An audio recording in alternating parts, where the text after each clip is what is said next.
رسول پاک نے ارشاد فرمایا، جس نے لوگوں کے دلوں کو اپنے جال میں پھانسنے کے لیے عمدہ گفتگو سیکھی، اللہ تعالیٰ قیامت کے دن نہ اس کی فرض عبادت قبول فرمائے گا اور نہ ہی نفل۔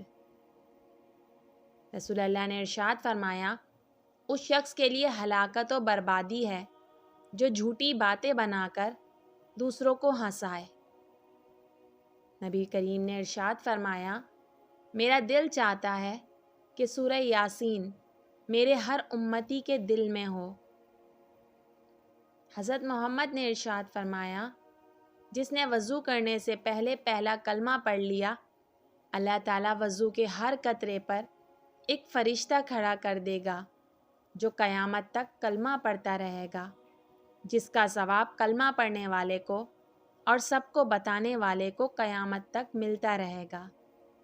نبی کریم نے ارشاد فرمایا، رسول اللہ نبوت کے بعد فرمایا کرتے تھے، میں مکہ کے اس پتھر کو بھی جانتا ہوں جو مجھے نبوت سے پہلے سلام کیا کرتا تھا۔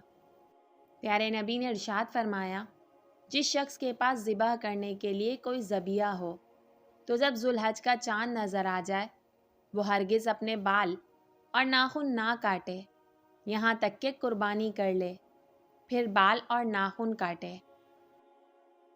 پیارے نبی نے ارشاد فرمایا، جب نماز میں امام آمین کہے تو تم بھی آمین کہو، پس جس آدمی کا آمین کہنا فرشتوں کے آمین کہنے کے موافق ہو گیا تو اس کے گزشتہ سارے گناہوں کی مغفرت کر دی جاتی ہے۔